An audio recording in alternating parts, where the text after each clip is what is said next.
In the beginning, God created the heavens and the earth.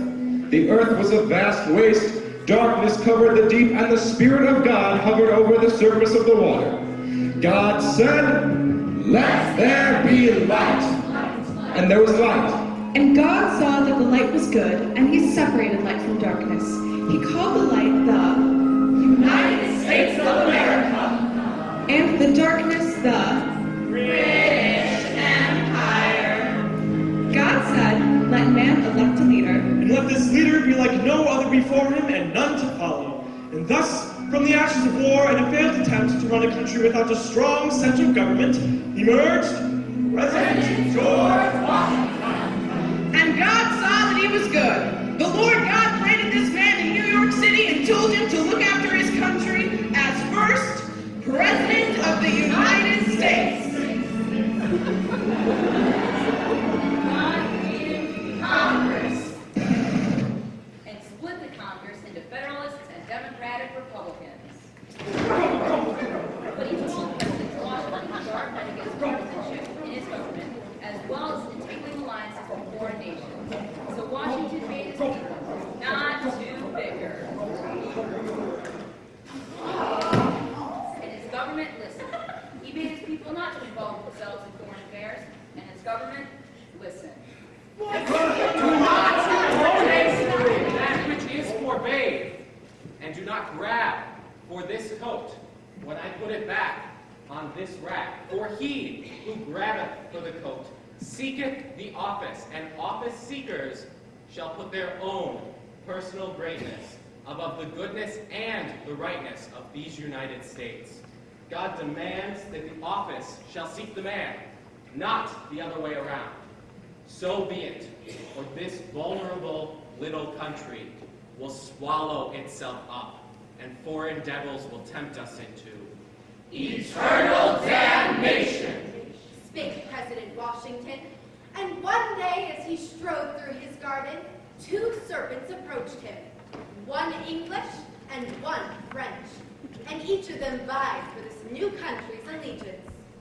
Hello, Governor. Bonjour, mon ami. But mindful of God's wishes, Washington kept his promise, more or less.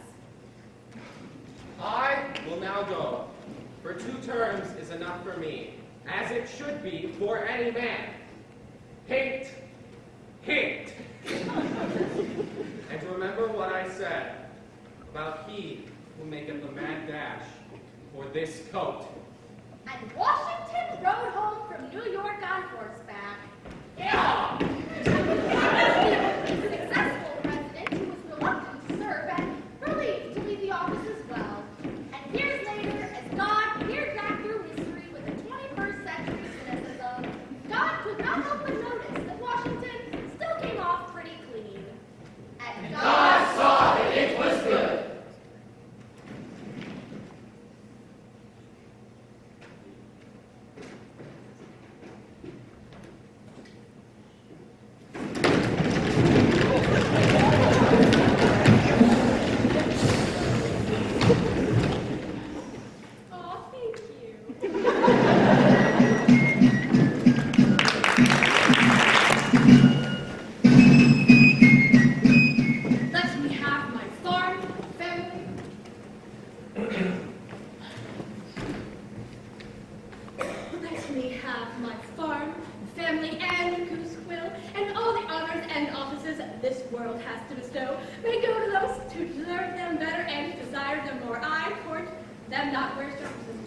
Right here, John. What do you want? Take these. Nationalization Act, Aliens Act, Aliens and Enemies Act, and the Sedition Act. There. Medicine. Lunch? Good. Now, this lengthens the residency period required for citizenship, allows for the detention of enemy aliens in times of war without trial or contempt, empowers me to deport aliens I deem dangerous to the nation's security, and protects the enforcement of federal laws that punish subversive speech and writings with fines and imprisonment. Any questions? Good. The history of our country's revolution, one can fly from one end to the other. The essence of the whole will be that Dr. Benjamin Franklin's electrical rod smote the earth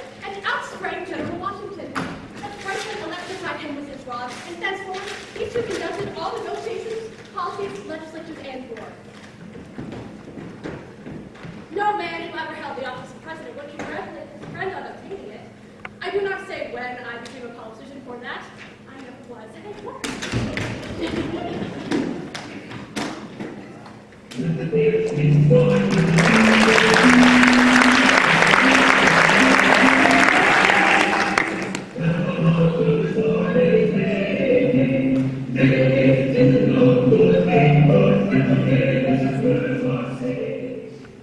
I have sworn upon the altar of God eternal hostility against every form of tyranny over the mind of man.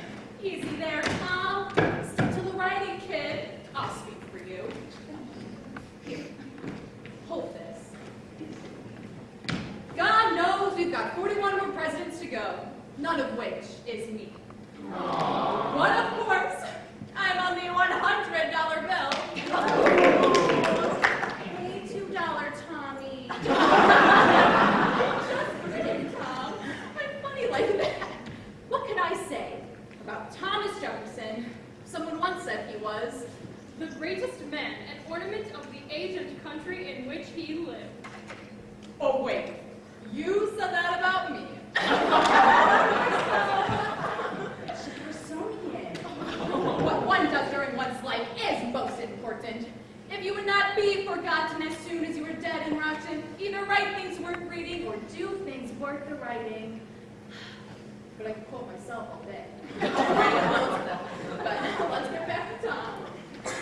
Well, Thomas, you're a writing man and like pretty good at that. The Declaration of Independence. Oh, good job. You know, you once said the only reason I didn't write it was because I would put too many jokes. So, you did it all by yourself. But of course, I had to edit the damn thing. You're the man. Your accomplishments are magnificent. The Louisiana Purchase. You found the University of Virginia in 1819, and I found the University of Pennsylvania a mere 79 years before. You did it. You still did it. Put it on your tombstone. Wrote your own epitaph. Oh, good for you. You're Minister to France, right after me. Sorry, I could not let that one slide, but I warned you about the Napoleon. I don't know what you call it. He had some sort of a complex issue. Hey. Don't change, Tom. When you're finished changing, you're finished. To learn more about Tom, or to read my autobiography, check out your public library. The public library. Something else I started. Okay. All right. Guests, like fish, begin to smell after 3 days. Good night, folks. You've been a wonderful audience. Keep in the sunlight, Tom.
are invaded or seriously menaced, that we resent injuries and make preparations for our defense. We should consider any attempt to extend their system to any portion of this hemisphere as dangerous to our peace and safety. Hey, I think she is a big problem right now. Because she's on the floor? Yes, she's ruining everything. I'm busy. What am I doing? You're the one sitting on somebody. No, I'm not. Yes, you are. No, I'm not. She's taking up that whole side. It's all wrong. Who am I hurting? You're implying I'm hurting someone just by sitting on this chair? That's a girl. I am. I'm a girl. Nonsense. Both of y'all.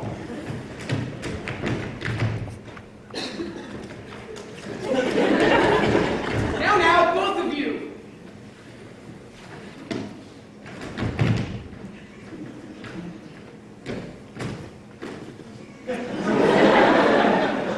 It is still the policy of the U.S. to leave parties to themselves and hope that other powers will pursue the same course.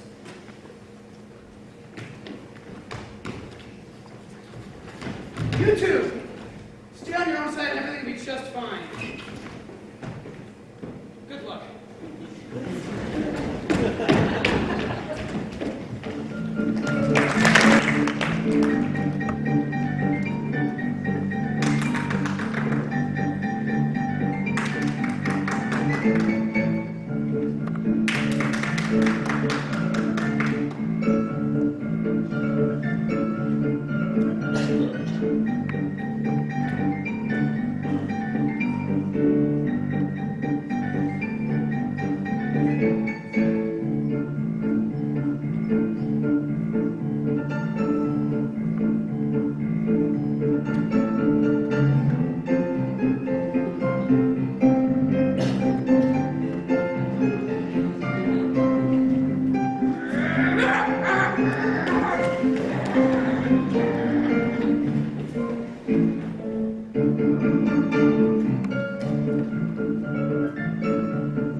Don't you get it?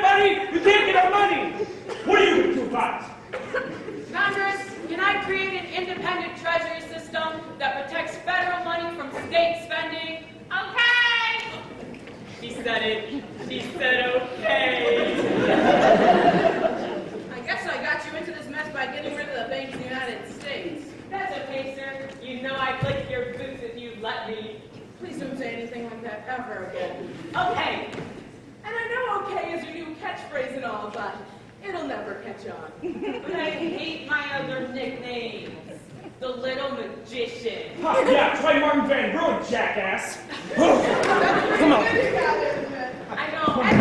Okay. And stop saying okay. And you back there, shut up. Well, you stink. Very effective felony, sir. Oh, how I love how you love me. Listen, give me some cheer. And 20 bucks.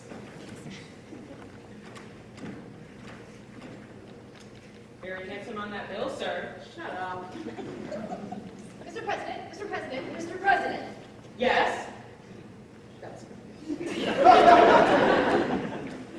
You ordered the Treaty of Unicota, implemented in 1838, the removal of 90,000 American Indians who were herded like cattle at bayonet point, relocated and placed in internment camps. Andy, true, sir.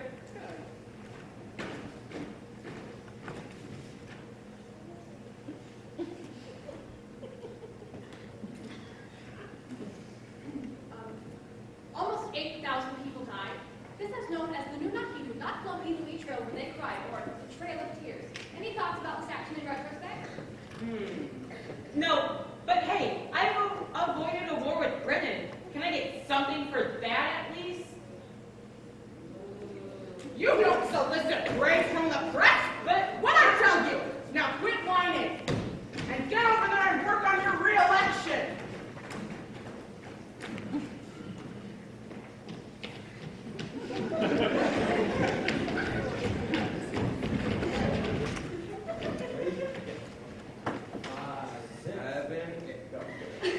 Let's hear everybody okay.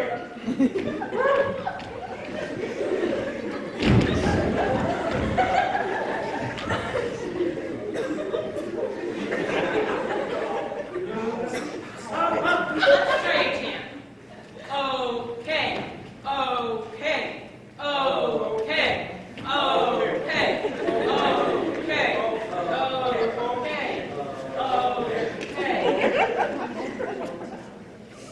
Tip the canoe, 1, 2, set. Tip the canoe and Tyler too. Tip the canoe and Tyler too. We are ready. Get Old Kinderhook. It's my hometown in New York. Bam, bam, 1, 2, set. Bam, bam, is used up, bam. Bam, bam, is used up, bam. We won. Woo! Here's another 1, 2, 3, Harrison! I told you that slogan wouldn't work.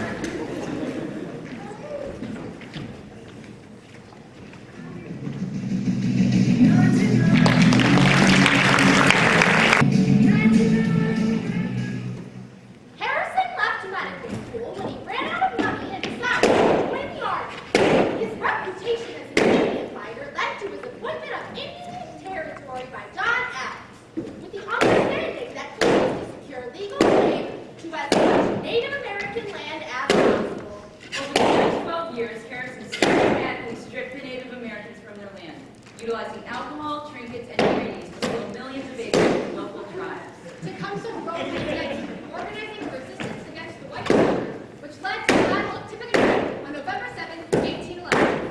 Tecumseh's brother, Tenskwatawa, fought in Tecumseh's absence and killed many of Harrison's soldiers before fleeing into the nearby woods with his warriors. Harrison ordered a counterattack that successfully routed most of the Indian tribes, digging up and desecrating the American graves in the process, and his reputation as defender of Canada's destiny was secure. Determined to stop white expansion, Tecumseh enlisted the aid of British soldiers. On October 10, 1813, Harrison engaged his real enemy near Thames River. His forces outnumbered the British Indians 3 to 1, and after hours of relentless fighting, he left Tecumseh mutilated and literally torn apart on the battlefield. He was a national hero. Harrison's inauguration speech was over 2 hours long. He wore no coat or hat during his speech or the reception he followed. Chilled and wet, Harrison caught cold, which later developed into pneumonia. Doctors were called into help, but their methods of heated suction pumps and constant bloodletting only left Harrison weaker and closer to death. In a final act of desperation, Harrison requested that several Native American remedies be tried, including a ritual using live snakes. Harrison died April 4th, 1841. exactly 32 days after assuming office.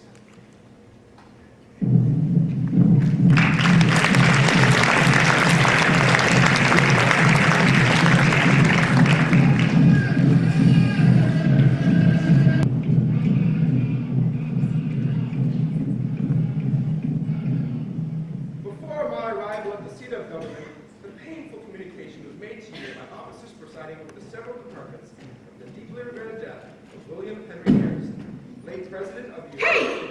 What do you call a president who was never elected and never would be? and had selected John Tyler. And what do you call a president who only became president because his boss died? operation of the government. John Tyler. And what do you call a president whose biggest accomplishment was to establish that a succeeding vice president become the actual president? John Tyler! No! You call him Mr. President.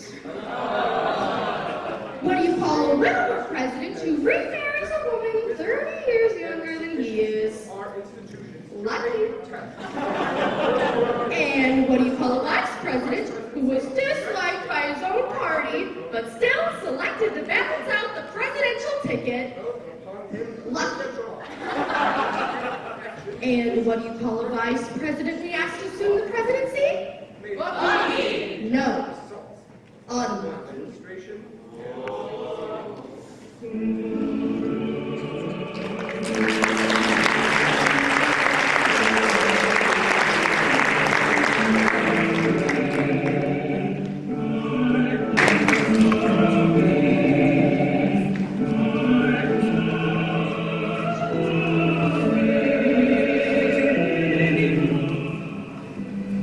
In 1823, James K. Polk met Sarah Childress, a beautiful young woman who loved politics. She told him that she would marry him if he won a seat in the House of Representatives. In 1824, they were married. It was destiny. In Washington, Polk became a close ally of Andrew Jackson's, earning him the nickname Young Hickory as he watched him become president. It was destiny. No one expected Polk to get the Democratic nomination in 1844. Who is James K. Polk? But he promised to acquire both Texas and Oregon. 5440 or fight. On what grounds did America demand for the land? It is our destiny. And he won. Throughout his presidency, Sarah was his closest advisor. He rarely convened his cabinet, preferring instead the counsel of his wife. One of her first acts as First Lady was to replace all the White House servants with slaves. It is their destiny. The British ceded Oregon, but the Mexican government refused to meet with American envoys. Polk sent troops to the disputed area on the Rio Grande, but they did not attack. Instead, they waited. And waited. Until the Mexican army responded and America attacked. It is our destiny.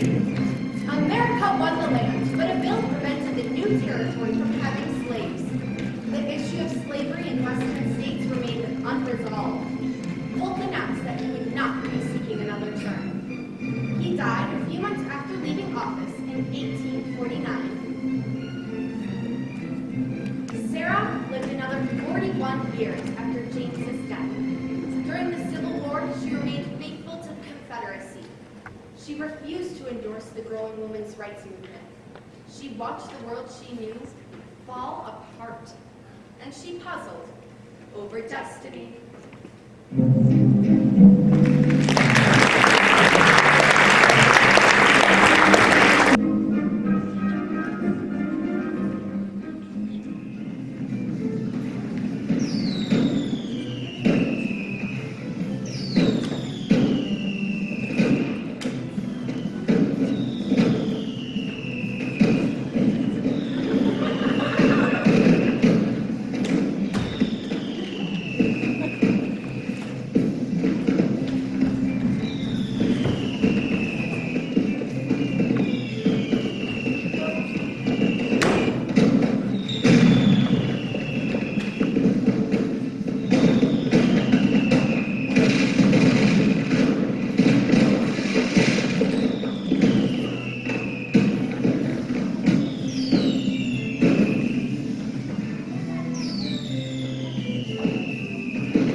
Fillmore's nickname was the American Louis Philippe.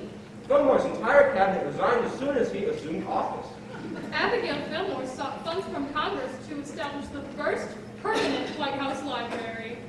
Fillmore was the first president to have a stepmother, Eunice Love.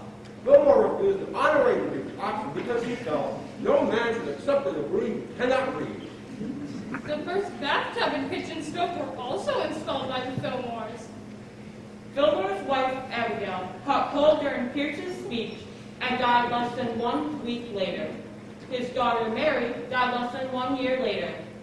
By pushing the compromise of 1850, the United States avoided civil war. The Fillmore also alienated the North and South, ending any chance of future political career. Fillmore was the last president to become a member of the Whig Party.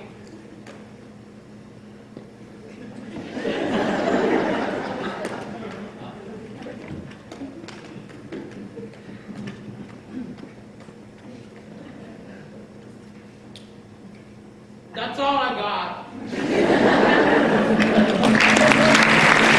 Washington to stormy politics, Palmetto Cypress, Conway, its forms and Once upon a time, there was a quiet girl from New Hampshire who met a handsome, outgoing man. And although the woman longed for a quiet home and a quiet life with many children, when the man and woman married, she was swept away by a team of horses to a gloomy boarding house in Washington, D.C. Mr. President, Mr. President. And this quiet woman was expected to be a politician's wife. Her first baby died shortly after he took his first breath of Washington air. The woman became pregnant again, so she made the man promise to leave politics forever and get them out of that unholy swamp before she lost another child. And he promised. And he didn't hold an elected office for 10 years. And their perfect son, Benny, grew up strong, sweet, and decent. Mr. President, should the Kansas-Nebraska Territory be a slave territory or not? Mr. President. And then one day, they were being pulled by horses through Cambridge when a man on a huge dark steed galloped towards them. "You have been nominated for the presidency," the man said to the woman's husband. And the woman fainted dead away. Did you say something? Should the Kansas-Nebraska Territory be a slave territory or not? The man was surprised by the nomination, but it seemed only moments later he was president-elect, and they were traveling by steam-driven engine from Boston to Concord when God derailed the train and sent their car toppling. The woman watched as her perfect Benny soared from her arms and twisted in two amidst the wreckage. The man and woman were barely scratched. At first, the woman thought that God took Benny so that the man could be a better president with fewer distractions. Why don't we just let the people decide? And then later, after the woman found out that the man had been scheming for the presidency behind her back, she knew that Benny's death was punishment for his lies. So she withdrew to her room in the White House. She wrote long letters to her sweet Benny and fingered a locket of his golden hair for 4 long years. And she never forgave the man for trampling their boy so that he could smoke cigars and puff out his chest and say, "I am President of the United States." People say he was a terrible president.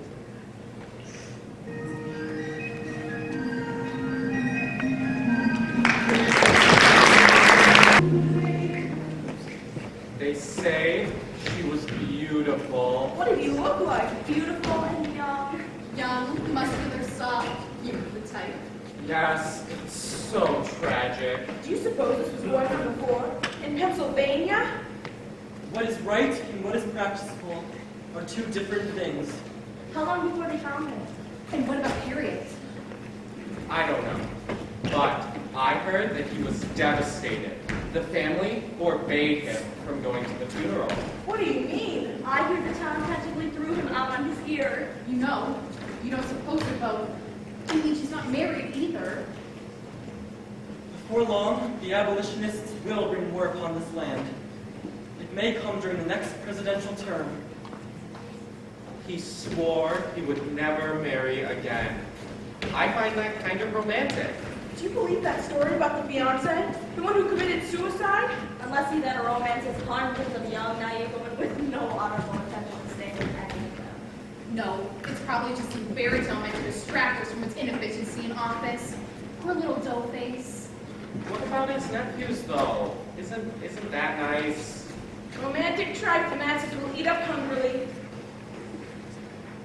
If you were as happy, Mr. Lincoln, on entering this house as I am on leaving it, you are the happiest man on earth.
Let me tell you what is coming.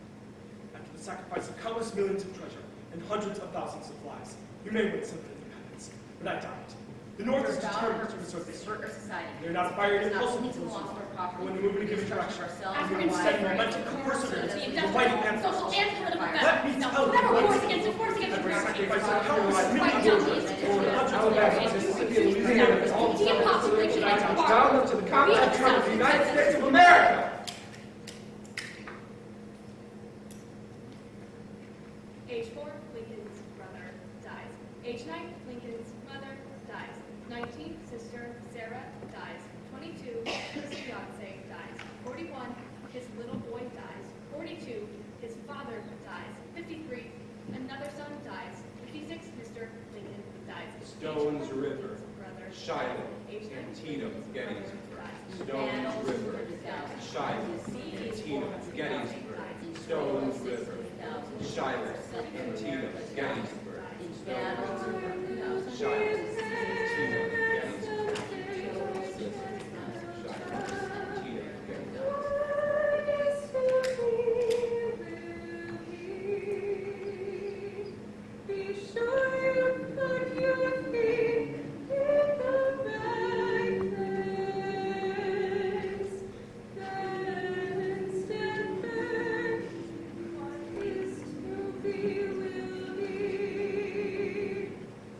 Sure you put your feet in the right place, then stand firm.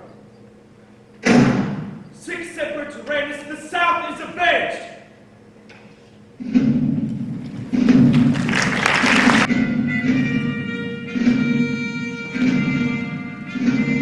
I've sent my master from religious sanction for his cruelty. I've seen him tie up a lame young woman and whip her with a heavy cowskin upon her naked shoulders, causing the warm red blood to drip. And in justification of the bloody deed, he would quote this passage of Scripture: "He that knoweth his master's will and doeth it not shall be beaten with many stripes." There's a feeling that you get when you wake from a nightmare and you're not quite sure yet if you're really awake, because even though you know you're in a different place than you were just a moment ago, you still have that feeling of horror. You brought that feeling with you. You start to think that the horror is real and the danger is real, and everything's exactly as it happened in your nightmares.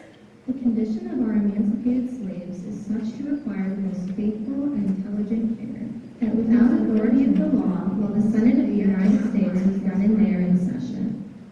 Because the world's different now. now. There's so much less light in your lying in bed. You're seeing these shadows that you think are shadows, except they may not be shadows. They may be actual things, but you can't tell because there's so much less light now. How can the United States most surely and judiciously and temperately secure the fruit of victory they have Andrew Johnson, President of the United States, did then later commit as how can the authority that conferred it maintain its perpetuity? The Constitution itself contains a guarantee of free speech for every citizen.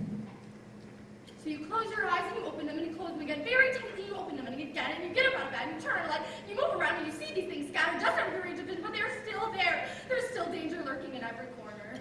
Without the consent of the Senate, did ultimately conspire violation of the Constitution, Andrew Johnson, President of the United States, did then and there enact to define and punish certain conspiracies used to confer in such acts regulating any violation thereof.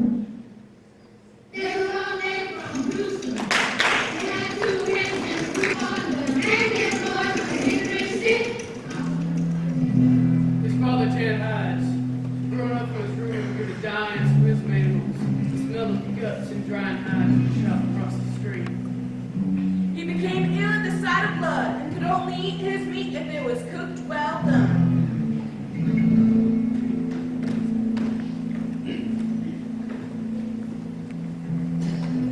He went to West Point and broke a horseback riding high jump record that lasted 25 years. I love animals.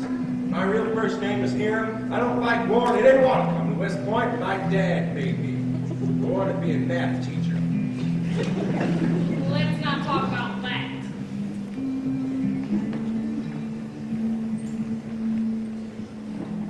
Grant was twice honored for his bravery in the Mexican War, though he disliked war.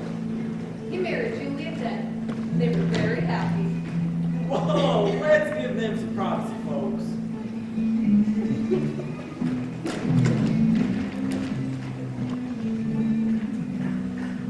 It was rumored that he had nerve to steal, and ground horses with shells dropping around him. Despite the fact that he had a drinking problem at various periods of his life. After being asked to resign from the military due to persistent drunkenness, he did odd jobs for a while.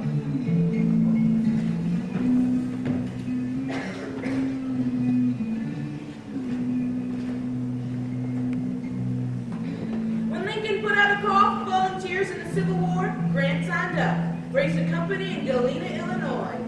No terms except for an unconditional and immediate surrender can be accepted. Labeled the Butcher, he crossed over the bloodiest battlefield on April 9, 1865, at Appomattox Courthouse. General Lee surrendered to Grant in the most decisive battle of the Civil War. He was made a full general by Congress, the first since George Washington, and his popularity rivaled that of the modern-day Roosevelt. Although he had no sense of pitch. Grant was a bad president. He put his friends in office, and they were crooks and thieves. They used their high government positions to bleed legitimate businesses dry. However, he did manage to get Congress to pass free bills to enforce the voting rights of blacks, settle the quarrel with Great Britain, and help set up Yellowstone National Park. Julie described her time at the White House as the happiest period of her life.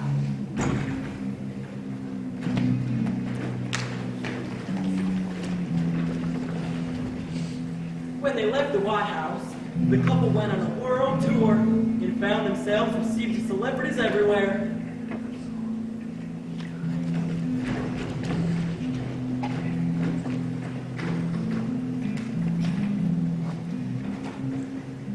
Upon his return, Grant invested in a business overseen by his friends.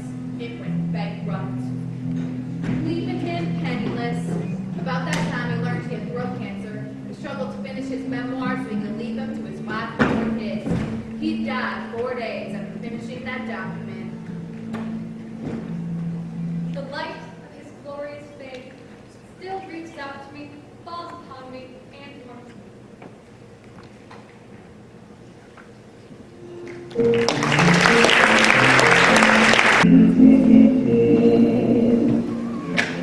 By the end of the day on November 7, 1876, it looked like a victory for Tilden's Democratic candidate. Harrison went to bed that night, having conceded the electorate. Upset with the election result, theater that night in New York. On his way home at around midnight, Sickles decided to stop by the election headquarters to check the returns. After checking the numbers, he realized that if Hayes could capture South Carolina, Louisiana, and Florida, he would win the Electoral College and therefore the election. On duty that night at the New York Times was John Reed, an editor and Republican. When an orderly contact there was that contacted the paper to double check on the electoral college. Reed's quickly announced results uncertain. All right, South Carolina, Florida, Louisiana, and South Carolina, stating, if you can hold your state, Hayes will win. As soon as papers announced the vote undecided, both parties scrambled to recount and verify votes in those 3 key states, each declaring victories. Republicans insisted that black voters had been cut from the polls and started accidentally ruining ballots by spilling ink, changing dates, and paying ballot counters to change their tallies. Tilden won the popular vote by less than 250,000, but the electoral votes were still in The dispute. Electoral Commission was established to determine the winner of each of the 3 states in question. Ballots with 7 Democrats, 7 Republicans, and 1 independent. However, Davis, the independent, was removed before voting began, and Bradley, a Republican, each state was Hayes. Thus ensuring Hayes the official winner 2 days before inauguration. The nation felt cheated, and he was dubbed his fraudulency and old age to 7. He entered office in an agreement to a payout package and the removal of troops from the South, thus ending Reconstruction. Yahoo!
that I will faithfully execute the office of President of the United States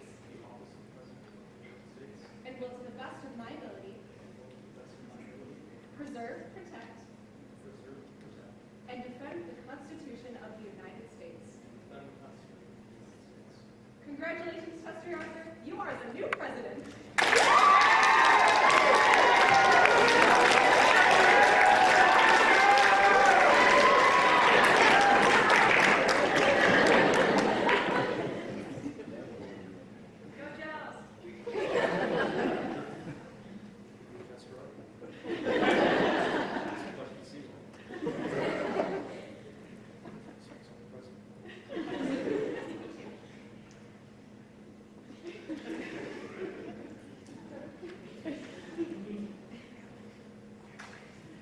Congratulations, Chester A. Arthur, you're the new president.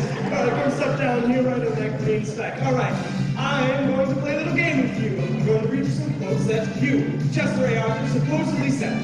And you're going to tell me if they are real quotes or fake quotes. You understand? All right, here we go. Is this a real quote or a fake quote? Number one, the office of vice president is a greater honor than I ever dreamed of attaining. Real quote.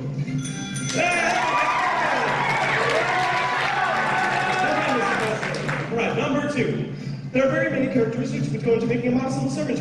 Among them are property, industry, good sense, good habits, good temper, patience, order, courtesy, tact, self-reliance, many deference to superiors, and many consideration for inferiors. Fake quote.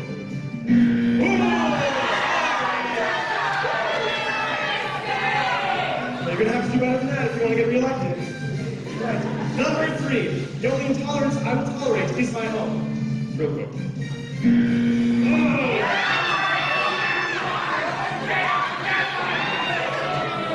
Don't know how you got elected. All right, number four. I don't have any memorable quotes. Real quick.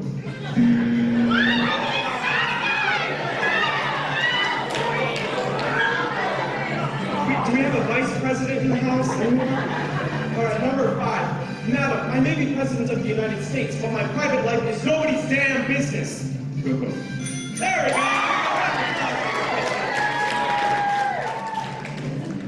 Number six. Hello, I'm Chester Arthur. Chester A. Arthur. President Chester A. Arthur. President of the United States. Real quick.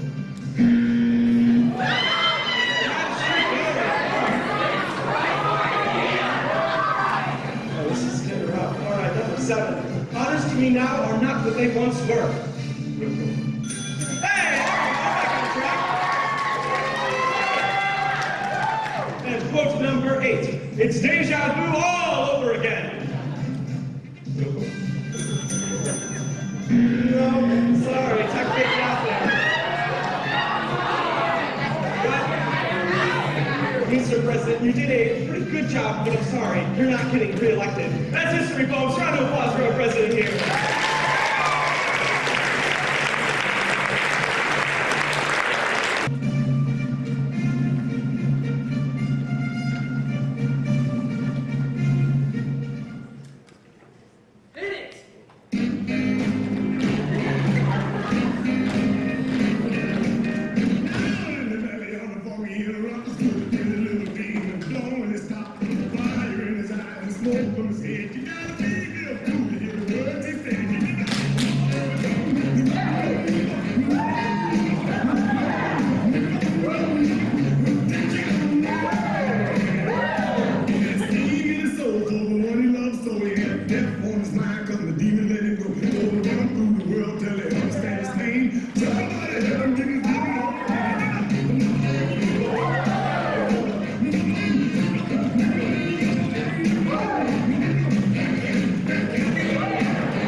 No. Well, yes.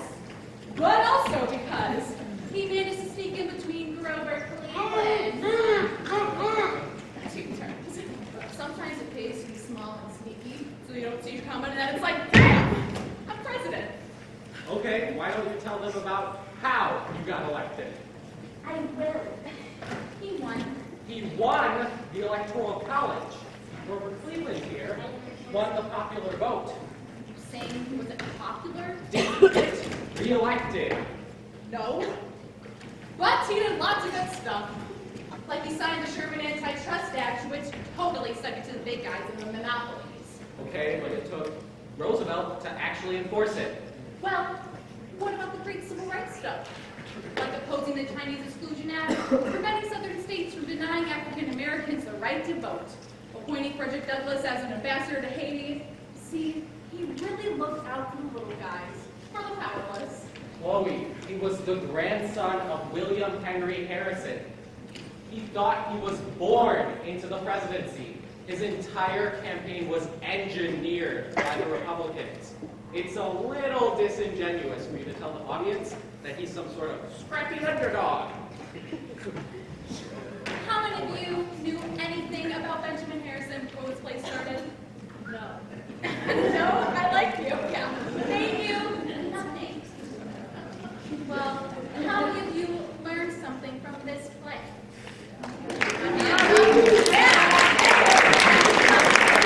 Hang on, you, back there. White shirt, glasses. Yeah, what'd you learn? Well, Me too. I learned more about Andrew Johnson. Yeah, she learned about Andrew Johnson. They didn't even learn about Benjamin Harrison, the president that you are. And even if they did learn something, what you told them was wrong. No, it was factual. I can characterize it any way I want. This is about some bigger issue, isn't it? About how history is written and how we get our information. Yep. But we have 21 more presidents to get through. So you're just going to leave them here with half of the story. No, just the short version. Oh my God.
I've tried so hard to do what's right.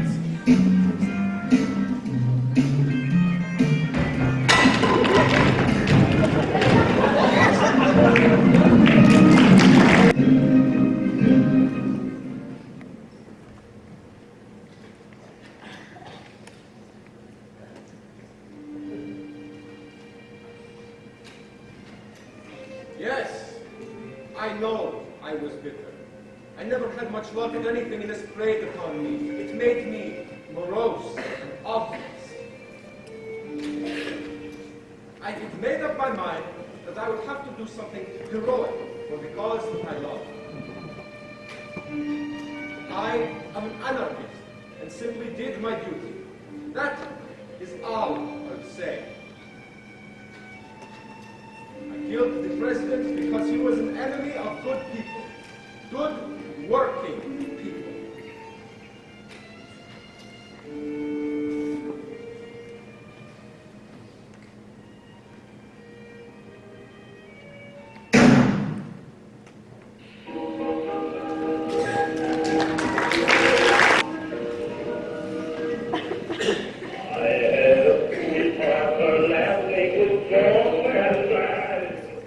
My father wanted to be the bride at every wedding and the corpse at every funeral.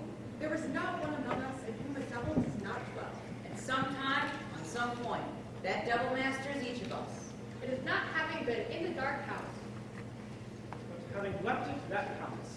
He was a steam engine with legs, loved up and out of puddles and driving. My path is in the ring. Speed stop, so carry the big stick. Fighting! Hunter, Deep fighting! sailing, polo, tennis, Fighting! mountain climber, cowboy, assistant Deep secretary, fighting! carried wrote 15 books, Fighting! read as many as 2 full books a day. Is there any law that will prevent me from declaring Polk Island a federal bird reservation? Very well. I so declare it. We may have to give a lesson to those jackrabbits. You could no more nail current jelly to a wall than make an agreement with the Colombian rulers. He sentenced me to the quintessence of abomination, a large summer hotel with a watering place for the underbred and overdressed women. See here, this is my inauguration. No tribal buildings is so great as the supreme established peace between the nation must be willing to throw was awarded in no splendor and its tears like water, rather than to mix with loss. I don't know if you fully understand. I have just been shocked. So, her black folly of the rich, their greed and arrogance and corruption have produced a very It takes more than both to stop the bull moves. Fight is on, and I have been stripped to the heart. Reform standard of revolution. The test of our works is the service we render. I felt if I met another king, I should fight him. We got 3 bears, 6 deer, 1 wild turkey, 12 squirrels, 1 duck, 1 opossum, and 1 wild cat. We ate them all, except the wild cat. Created 5 new national parks, 18 national monuments, 150 national forests, and put 230 million acres of U.S. land under federal protection. reveal its mystery, its melancholy, and its charm. I grow very fond of this place. It certainly has a desolate, grim beauty. It looks like Poe sounds. Went to Brazil to explore the uncharted waters of the River of Doubt, contracted malaria and dysentery, and repeated this phrase. In Xanadu did Kublai Khan a stately pleasure dome decree. That is Xanadu to did leave Kublai it Khan behind, a stately which pleasure took dome itself decree. severely. Xanadu did I Kublai felt Khan I a had to stately go. pleasure It dome was my decree. last chance to be a boy. The river was named after him, the Teodoro. There is not one among us in whom a devil does not dwell. At some time, on some point. That devil masters each of us. It's not having been in the dark house. But But having left it, that counts.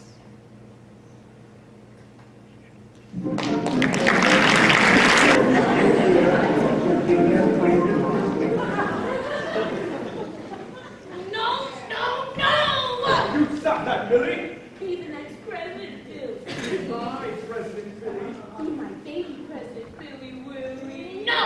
I want to be the Supreme Court Justice of the United States! Be a silly Willie.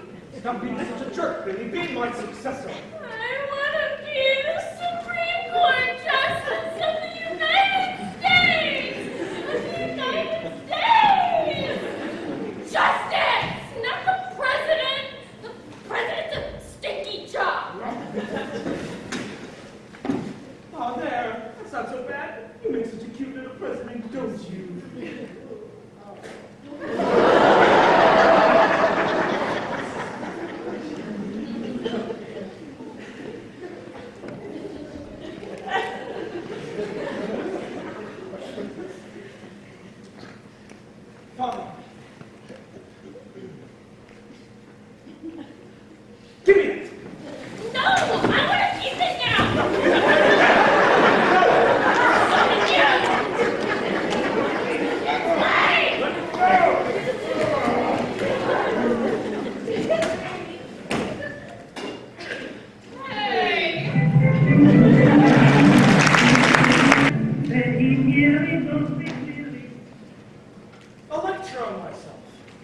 Professor and president of Princeton, which I also attended.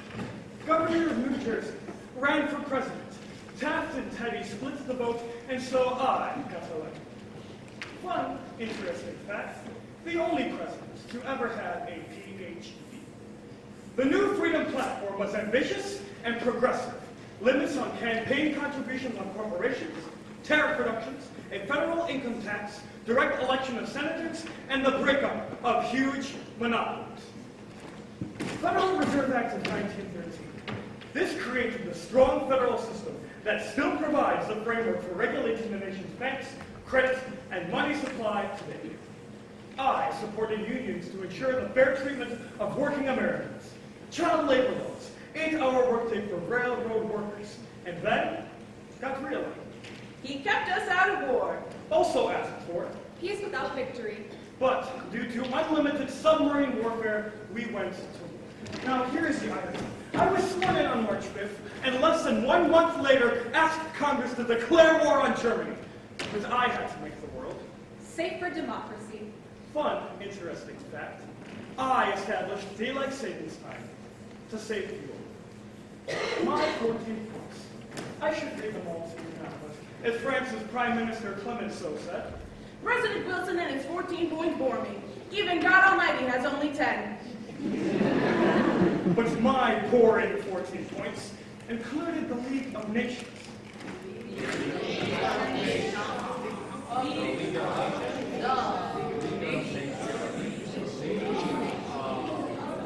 Aha!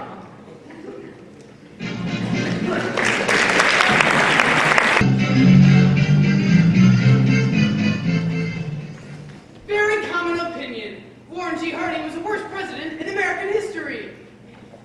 It is the patriots' duty to safeguard America first, to stabilize America first, to prosper America first, to think of America first, to live for and revere America first.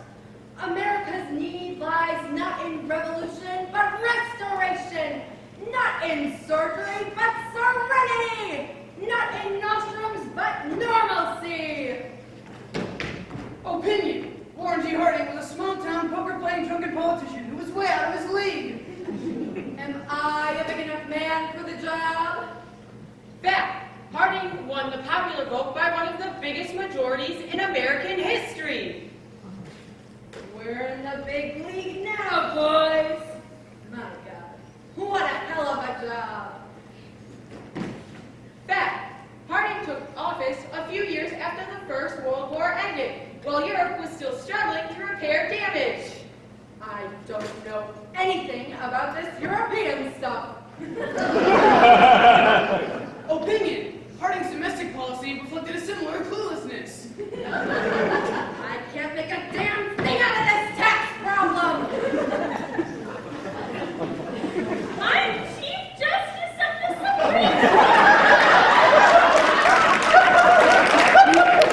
I don't even remember that I ever was president.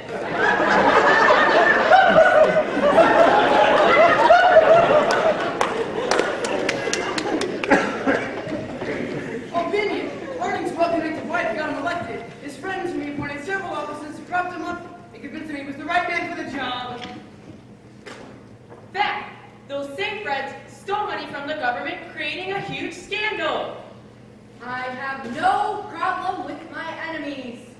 It's my friends that keep me walking the floors at night. Fact. After being caught, 2 of those friends committed suicide.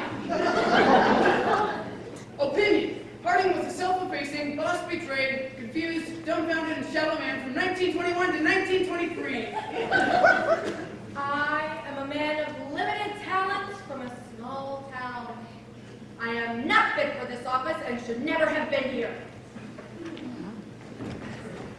Fact. Only 2.5 years after his term began, Harding died suddenly while listening to his wife read the Saturday Evening Post. Opinion. His immediate legacy was a series of hearings, further scandals, arrests, and stories of an illegitimate child and adulterous relationship, as well as a book with an audacious theory that his wife had conspired to murder him. Harding's legacy is one of the most besmirched, disastrous, and outrageous of all the presidencies in our history.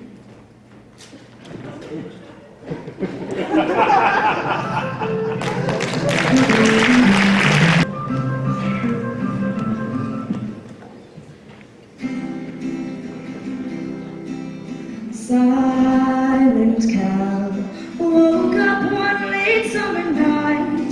Then he took the oath in his father's house. Then he went back to sleep. Bum, bum, bum. Silent Cal never kept a phone on his desk.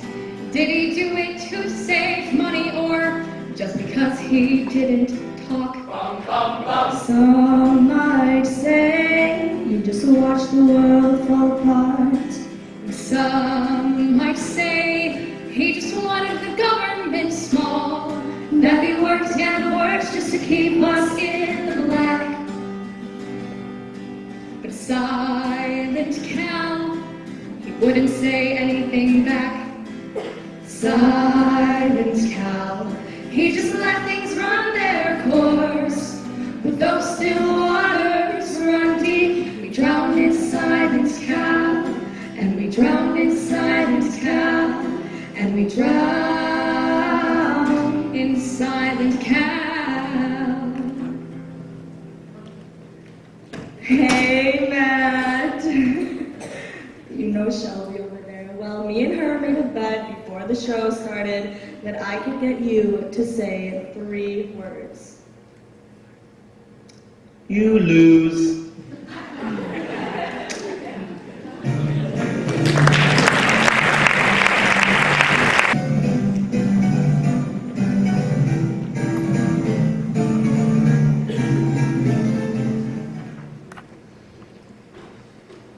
When he entered office, his name was synonymous with the war effort. We were ready to mobilize, to save our timid rubber, to ration for the boys overseas. He promised us a chicken in every pot and a car in every garage.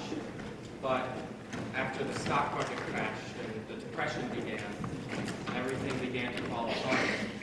We watched and waited for the great engineer to reveal his plan to Triumph over poverty. We lived in Hoover days, hobo shanty towns filled with desperation and filth. We waved our Hoover flags, the empty, outturned pockets of our pants held together by threads. We used Hoover blankets to stay warm at night. Newspapers carried the same news day after day. We ate Hoover hogs, jackrabbits caught in nearby fields. In the summer of 1932, we marched to the capital city, stood on those perfect white marble steps, and demanded he listen. While Hoover looked the other way, MacArthur used cavalry, tanks, bayonet-bearing soldiers to run us off. Women and children were clubbed without mercy. We were tear-gassed and brutally beaten. Our shacks burned along the way back across the Potomac. Bloody, hungry, scared.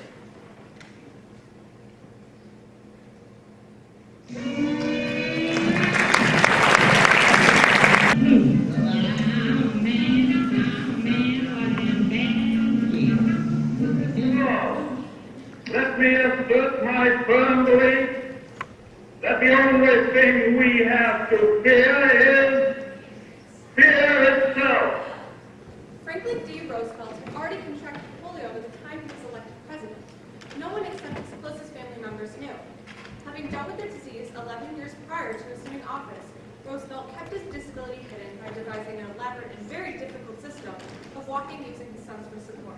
They would hold his weight on their forearms, moving him forward while he shifted his legs, giving the illusion that he was walking when actually he was primarily being carried. Roosevelt threw the first pitch at 11 different baseball games while in office.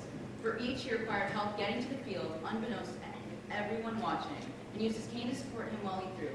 It wasn't until his 10th pitch in 1940 that he hit a cameraman from the Washington Post. It was laughed off by the press and remains a humorous anecdote. I pledge myself to a new deal for the American people. In less than 1 year after assuming office, Roosevelt faced a nation with between 13 and 15 million unemployed in nearly every bank in America closed. In response, Roosevelt and Congress created the Tennessee Valley Authority, Social Security, the Civil Works Administration, Civilian Conservation Corps, the Homeowners Loan Corporation, the Public Works Administration, the FDIC, the National Recovery Administration, the Agricultural Adjustment Administration, the WPA, and the National Labor Relations Board.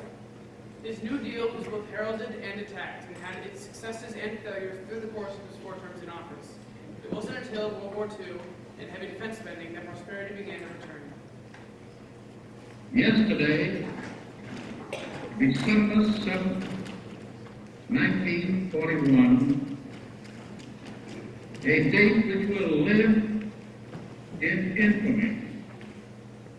United States of America was suddenly and deliberately attacked by naval and air forces of the Empire of Japan. By 1934, the U.S. was aware of the Nazi agenda to entirely eliminate the Jews. By 1938, Roosevelt was aware that Nazi law was in full effect and concentration camps had been established. By 1939, Roosevelt greenlighted a committee to research the possibility of building an atomic bomb. In 1940, Roosevelt promised during his campaign for a 3rd term that he would not send American men to fight on foreign soil. On December 8, 1941, war was declared with Japan. On December 11th, war was declared with Germany and Italy, and American men were about to be drafted and sent overseas. By 1942, relocation centers had been established across the country. These Japanese internment camps held over 120,000 people, 2/3 of whom were U.S. citizens, most of whom were not released until 1945, and in some cases as late as 1946. The only way to really obtain peace in the world is to work cooperatively towards that aim. Roosevelt won his 4th term in 1944 and died in Warm Springs, Georgia in 1945. It was Lucy Mercer, his lifelong mistress, who was with him as he died. Eleanor arrived later that day, learning of Lucy's presence on the car ride over. It was then that she realized Roosevelt had not kept his word to stop seeing Lucy back in 1918 when Eleanor first discovered the affair. However, true to their life together, Eleanor remained quiet about the scandal and faced the nation with composure and dignity. After Roosevelt's death, she continued her political career and was instrumental in drafting the UN Declaration of Human Rights. She died in 1962 and is buried next to Roosevelt at the Rose Garden in Hyde Park.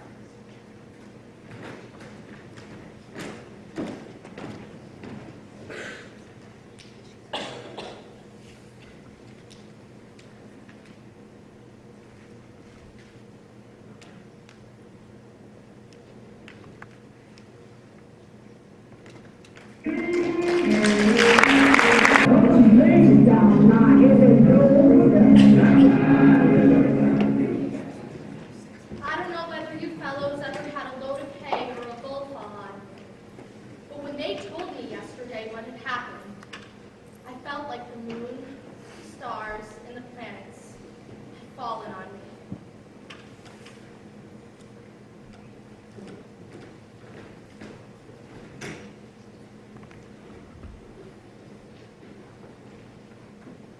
I felt like the moon, the stars, and the planets had fallen on me.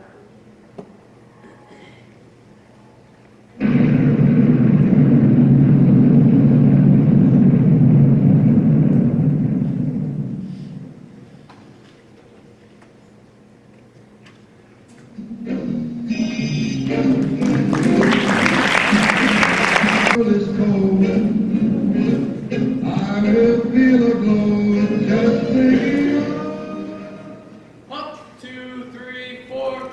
Our 31,000-mile highway system is the greatest public works program in American history. In World War II, defended our nation. Back at home, believed in segregation. Had to enforce National Guard rules. So non-black kids could go to a white school. I do have a career, and his name is Ike, Mamie Eisenhower. Hop, hop.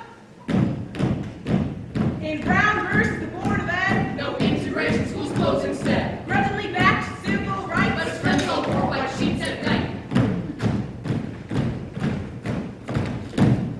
I just Department. Men the way politics were his thing. Backdoor man said a pin no ring. Said he beat the Chinese in South Korea. Let us into Vietnam, you silly bastard. Hey!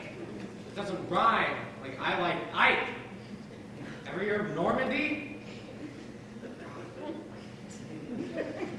Ah! Oh!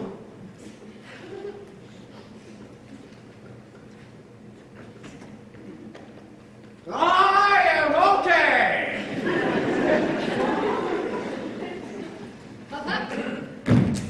Corporations, he sure was friendly. It's like a regulation of the DGT. Poison to the people, it was not attractive. Now his legacy is radioactive. Didn't touch anti-communist fight. Let McCarthy screw people's rights. Remission policy fell on face. He sped up the nuclear arms race.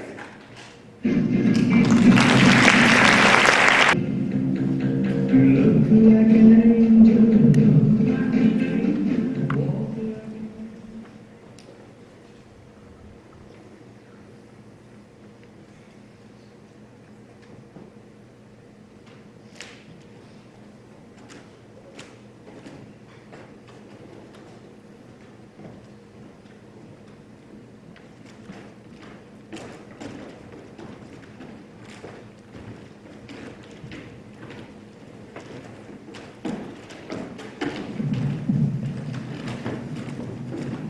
Here is a bulletin from CBS News.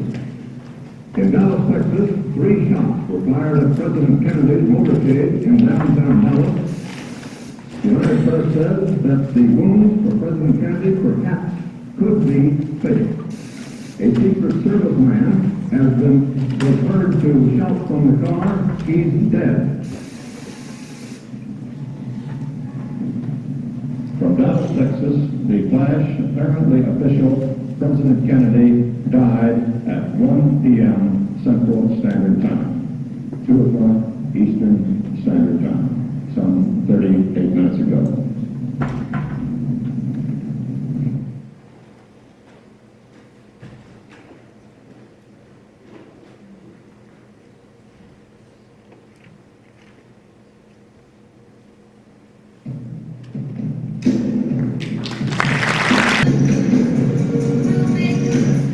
Kennedy died at 1 p.m. Central Standard Time, 2 o'clock Eastern Standard Time, some 38 minutes ago. There's a feeling that you get when you wake up from a nightmare. You're not quite sure yet if you're really awake, because even though you know you're in a different place than you were just a moment ago, you still have that feeling of horror. You brought that feeling with you. You start to think that the horror is real, the danger is real, and everything's exactly as happened in your nightmare. But if you took the other route, then I ask you about what authority, what executive order do you declare war? Because the world is different now. There's so much less light, and you're lying in bed. You're seeing these shadows, and you think are shadows, except they might not be shadows. They might be actual things, but you can't tell because there's so much less light now. This is an NBC News Hotline special report. Here is Don Hickman in Memphis. Dr. Martin Luther King Jr. was shot outside a Memphis motel this afternoon. His condition is not known at this time. So you close your eyes and you open them and you close them again very tightly and you open them again and you get up out of bed and you turn around like and you move around and you see these things scattered just out of your range of vision, but they are still there. There is still danger lurking in every corner.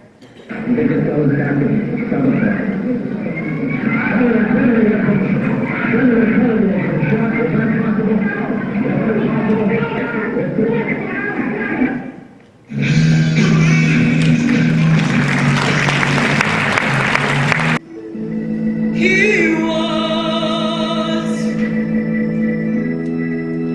a man misunderstood all around that White House.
Right now.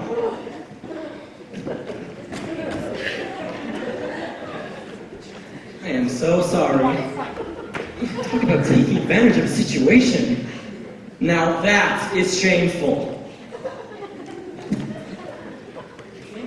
Guys, get back up. The song's not over.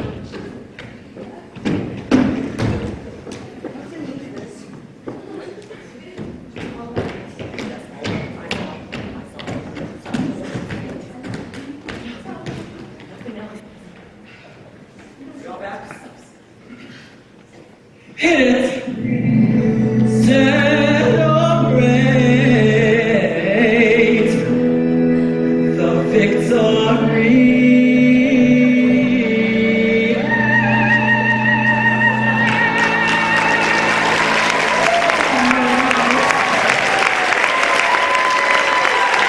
Stop this feeling, deep inside of me. Girl, you just and I'm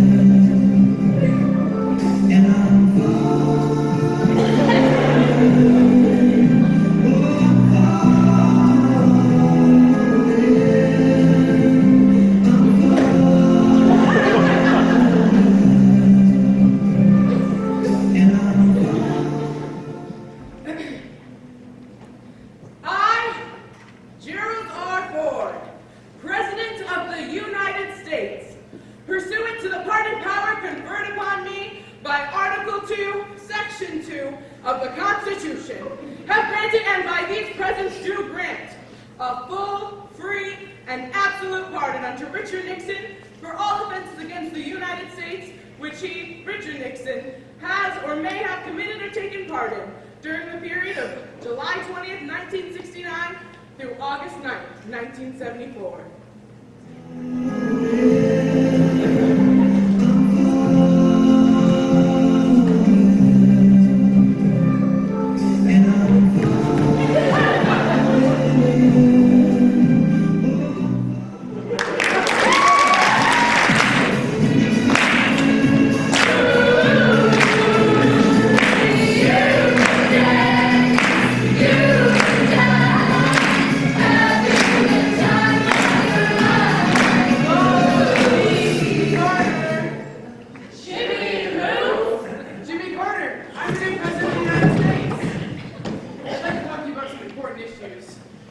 First of all, I want a competent and compassionate government.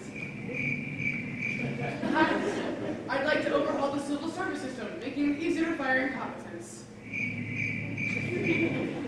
I want to create new departments of education and energy, to regulate airlines to stimulate competition and lower fares. I want to make environmental efforts like preserving vast wilderness areas of Alaska. My national health insurance bill. Alternate energy sources to foreign oil. Solar, nuclear, geothermal. Peace between Israel and Egypt. SALT 2. Hey! Aren't there any Democrats in there? I'm gonna get this hostages free. Hello? I am. Mr. Carter, will you please welcome the Carter Convention Center in Atlanta? Let's devote to issues related to democracy and human rights. What about the Habitat for Humanity? We're helping the homeless. Please accept this Nobel Prize for Peace. Thank you. Mr. Carter, will you please sign my book of poetry? Sure. You know, I also have a book of historical fiction that's out now. Mr. Carter, please help us with the Middle East and North Korea and Libya and I'll help you all. In my heart, I already have.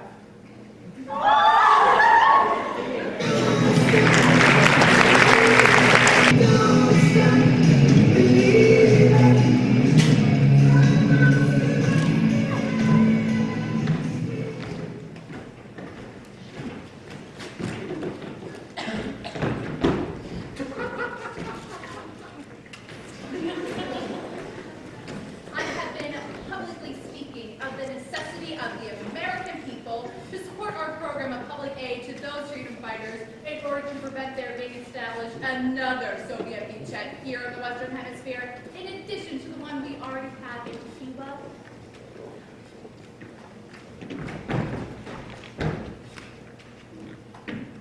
And to suggest that I am just now finding out? No. As a matter of fact, I was involved in the decision to support the freedom fighters. It was my idea to begin with.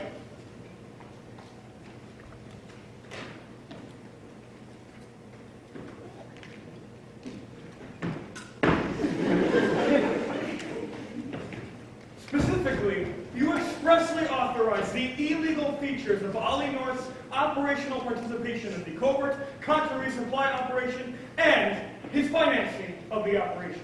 I did not know that Lieutenant Colonel North was involved in the planning, directing, or advising of the military or paramilitary operations or logistical support in such operations. You just said it was your idea. Did I?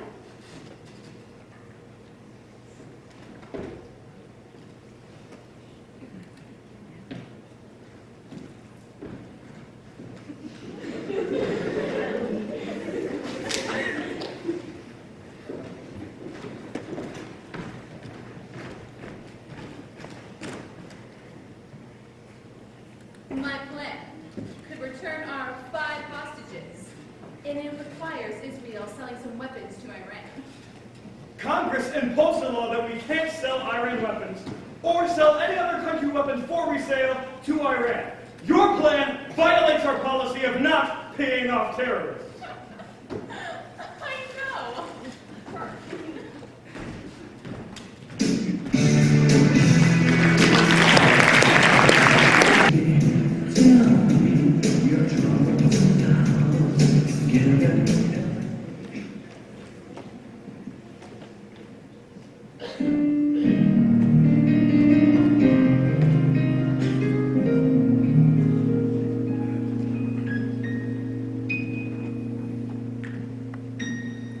I fought in World War II, the youngest pilot too. Ran the CIA in the 70s. So why do they compare me to the guy who never flew? But he faked it in the movies. I stood up for Reagan when he was under fire. They called me his level, they called me a liar. They say just a young and a wimp. They said, not 20 points down, with the caucus ahead. I am not a wimp! Daddy, this is Lee Outlaw, Mr. Vice President. I know you, and you're not welcome here. I'm an honorable man. Where I come from, sir, we got a word for honorable men. Losers. Get out of mine. Daddy, you're him out.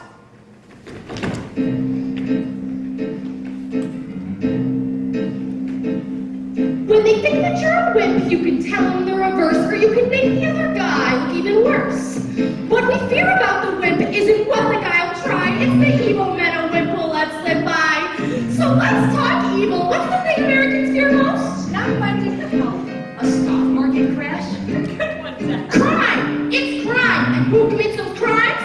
Criminals? Criminals! Oh my God! I am not a racist. This is Willie Horton. Get out of here! Dad, you're him out. The black man is so scary to the whites. The South still fears him, but it's not right. Willie Horton got a weekend break.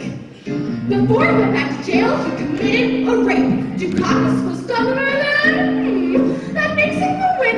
You win the end. I'll make Will Horton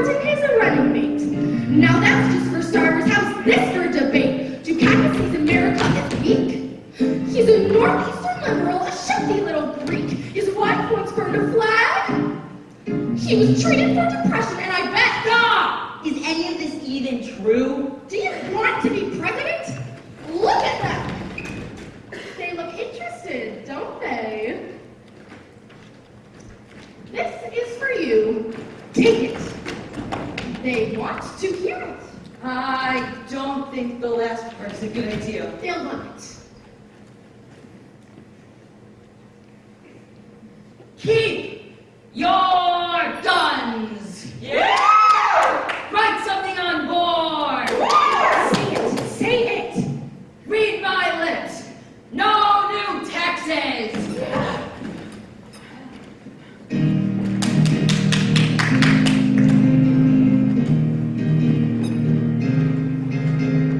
Now that I've won the fight, I won't stick with the right. I'm gonna move to the center. We'll liberate Kuwait, but we won't take Saddam. The last thing we need is another Vietnam. I'll govern with balance and fairness too. I'll raise those taxes, it's the right thing to do. What? Oh no.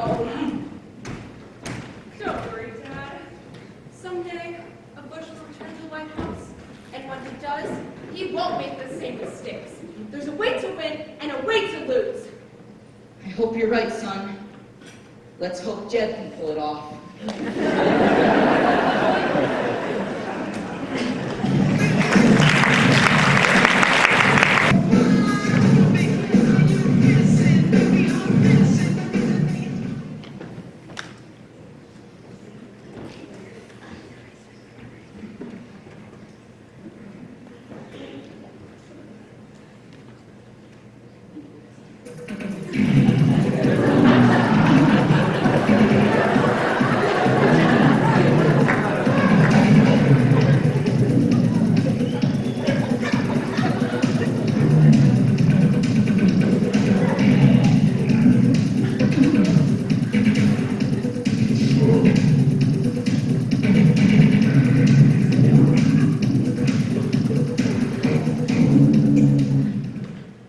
Our country's solution to this great social challenge will no longer be the never-ending cycle of welfare checks. It will be the power, the dignity, and the ethic of work. I am speaking, and I am feeling. I am feeling the things that you feel, and I am feeling them deeply. Your needs, I feel that, the things that you need. For all of us Americans, there are things that we need. And while I am feeling, I understand. I understand what is happening, and I understand what you're feeling. This bill will give states capacity to take money and jobs now used for welfare checks and give it to employers as subsidies, as incentives to hire people. I'm like you. I was raised poor. Poor, white, southern. I understand the poor. I am educated. I understand the rich. I understand women. Oh, shucks. Listen carefully to them. I am one of the boys, and boys will be boys. I am this country's first black president. No, you're not. I'm different from the guy before me. He was like the guy before him, but no, not me. I'm different. This bill, as I have said many times, is far from perfect. I can listen, and I can communicate.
of Americans thought he was a real person.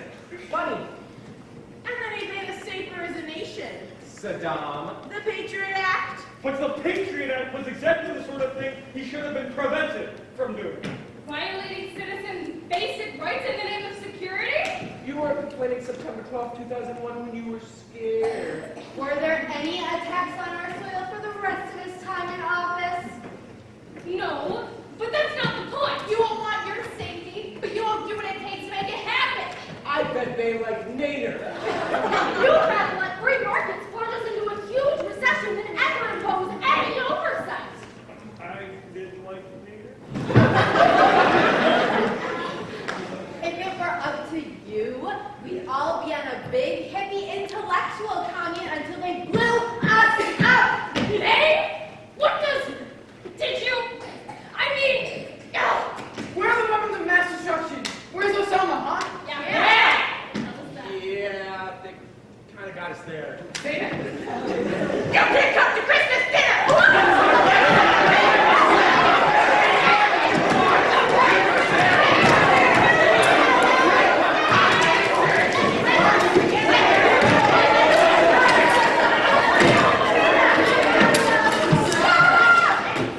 The red coat light's on. He's gonna talk. I hope he mispronounces something. There can be little debate about the results. America has gone more than 7 years without another terrorist attack on its soil.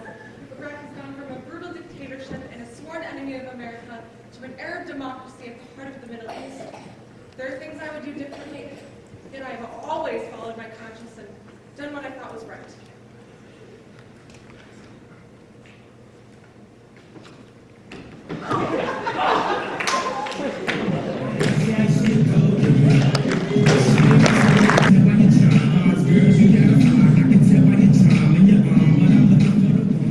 What a mess.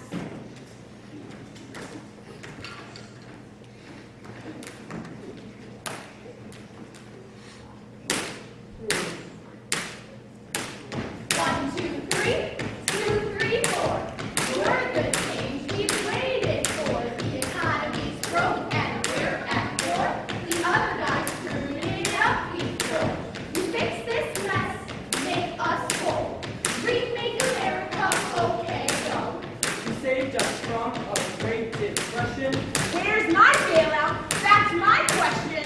Make healthcare reform legit. With the socialist nightmare of hospitalist. Let's pass that job bill. No, no, no! Let's no, let's no, let's no, no, no!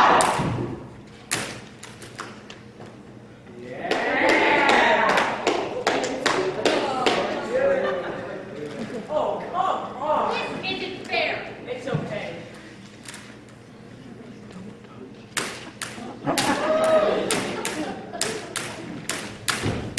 Not big one and ended our left. We have to take our country back. Cuba, same-sex marriage, immigration. Hell has risen upon our nation. Climate treaty and a nuclear Iran. Take our guns from our cold dead hands. LGBT civil rights, what the world needs now is a master fight. We want free healthcare for all. Keep us out, let's build a wall. Black lives matter, blue lives do. The problem with this world is here. We need more progress, less is more. Our kids are what we're fighting for.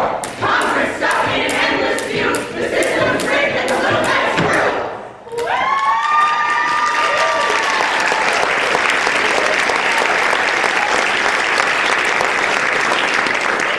Where are you going? This feels like the beginning of something. I never thought you could bring us together. I might actually miss the guy. At the end of the day, we're all a part of a long-running story. We're just trying to get our paragraph right.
government is ourselves, and not an alien power over us.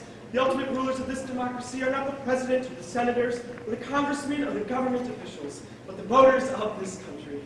The voters before us made these United States, voted for and built the government that we have today.